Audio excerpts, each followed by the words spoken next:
पांचवा सवाल है, लोगों में ये बात आम है कि निकाह के बाद मियाँ बीवी हमबिस्तर न हो तो वलीमे का खाना खाना हराम हो जाता है, क्या यह बात सही है?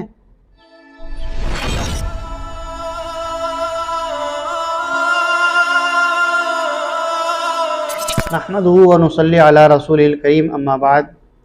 आज का पहला सवाल है कि गुटखा खाना कैसा है?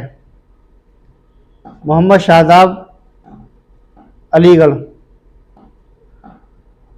गुटखा खाना, गुटखा है, सिगरेट है, तंबाकू है, ये सब चीज़ें हराम तो नहीं है लेकिन हराम के करीब करीब हैं।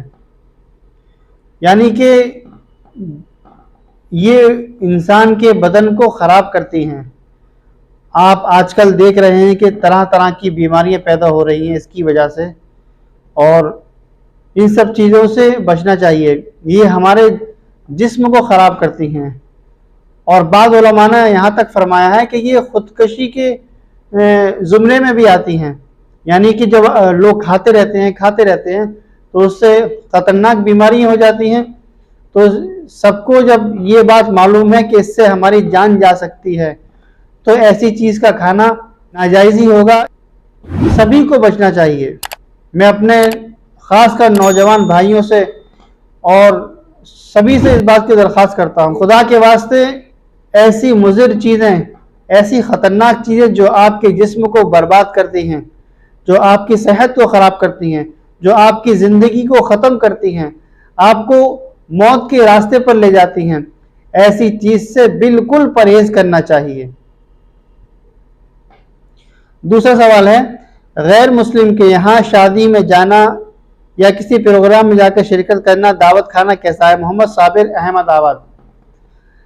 गैर मुस्लिमों के यहाँ, वो किसी भी मज़हब के हों, उनके यहाँ शादी में प्रोग्राम में जाकर दावत खा सकते हैं। उनके यहाँ जो भी शादी प्रोग्राम है उसमें शिरकत कर सकते हैं, इसमें कोई हर्ज नहीं है, अच्छी बात है। आजकल के माहौल के एतबार से इत्तेहाद और मोहब्बत के लिए और मुल्क की सलामती के लिए एक दूसरे को दावत में बुलाना और ख़ुद इनका जाना बहुत ज़रूरी है, जाना चाहिए। हाँ, बस जो उनके जो मजहबी प्रोग्राम हैं, कोई जिस तरह से पूजा होती है या इसी तरह से कोई उनका किसी बुत के नाम पर वो खाना तकसीम करते हैं, या इसी तरह तेरही होती है, और भी तरह तरह के माबूदों के नाम पे कुफ्र और शिर्क के जो प्रोग्राम होते हैं उसमें शिरकत नहीं करना चाहिए। लेकिन शादी का प्रोग्राम है, कोई दावत है, आपको कोई हदिया दे रहे हैं, वो कुछ खाने की चीज़ दे रहे हैं वो बाज़ार से लेकर, तो उसको खा भी सकते हैं, ले भी सकते हैं, और उनके यहाँ शादी में शिरकत कर भी सकते हैं। तीसरा सवाल है, क्या फैशन के लिए औरतें बाल कटवा सकती हैं? मोहम्मद शोएब, फिरोजाबाद। फैशन के लिए औरतों को बाल कटवाना जायज़ नहीं है। ये अल्लाह तबारक व तआला की खलकत के अंदर तब्दीली करना है। कुरान पाक की साफ साफ आयत है, ला तब्दील लिखल्क़िल्लाह, कि अपने अल्लाह की बनाई हुई चीज़ों में अल्लाह की कुदरत के अंदर कोई तब्दीली मत करो। अल्लाह ने जैसे बाल दिए हैं वैसे ही रहने दो।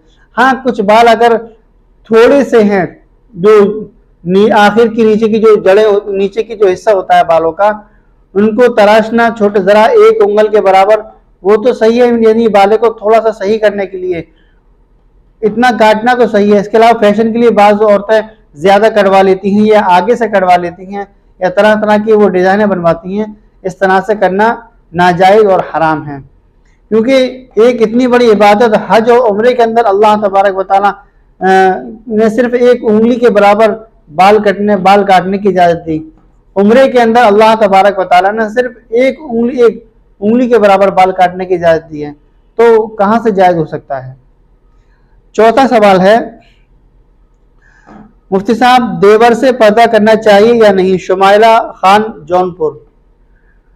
जी, देवर से, जेठ से पर्दा करना चाहिए, और इनसे पर्दा है शरीयत के एतबार से। और पर्दे के लिए जो हैं, यानी कि कोई किस किस से पर्दा करना चाहिए? आपको मामूजात, फूफीजात, खालाजात और चचाजात भाइयों से पर्दा करना चाहिए, देवर से, जेठ से, और शौहर के जो रिश्तेदार हैं, शौहर के चचाजात भाई, शौहर के मामूजात भाई, शौहर के खालाजात भाई, शौहर के फूफीजात भाई, या शोहर का बहनोई है, इस तरह के रिश्तेदार हैं, इन सब आपको पर्दा करना चाहिए। 5वां सवाल है, लोगों में ये बात आम है कि निकाह के बाद मियाँ बीवी हम बिस्तर न हो तो वलीमा खाना खाना हराम हो जाता है, क्या यह बात सही है? ये बात बिल्कुल गलत है। निकाह के बाद शौहर और बीवी इतनी देर के लिए तन्हाई में आ जाएं, यानी चंद मिनट, 10-5 मिनट का आप हिसाब अंदाज लगा लीजिए, इतनी देर तन्हाई के अंदर दोनों लोग अगर मुलाकात कर लें, हम बिस्तर होना शर्त नहीं है, हम बिस्तर होना ज़रूरी नहीं है। अगर सिर्फ 10 या 15 मिनट बैठकर वो आपस में मुलाकात कर लें तन्हाई के अंदर, तब वलीमा सही है। बाज़ लोग यही समझते हैं कि जब तक शौहर और बीवी हम बिस्तर नहीं होंगे तब तक वलीमा सही नहीं है, वलीमा जायज़ नहीं है, वलीमा हराम है। इस तरह की बातें नहीं करना चाहिए। बस सिर्फ चंद मिनट के लिए वो अपने आपस में तन्हाई के अंदर आ जाएं तो उसके बाद वलीमा कर सकते हैं। आपका कोई सवाल है, कोई मसला है दीन का, जो स्क्रीन पर नंबर है उस पर आप व्हाट्सअप करिए, इंशाल्लाह आपके सवाल के जवाब दिए जाएंगे। आपके बहुत सारे सवाल मिल रहे हैं, इंशाल्लाह सारे ही सवालों के जवाब दिए जा रहे हैं। और इस वीडियो को दीन का हिस्सा समझकर, दीन समझकर और लोगों में शेयर करें ताकि दीन की मालूमात ज़्यादा से ज़्यादा लोगों को हो सके। अल्लाह तबारक व तआला आपको जज़ाए खैर अता फरमाए। अस्सलामु अलैकुम व रहमतुल्लाहि व बरकातुहू।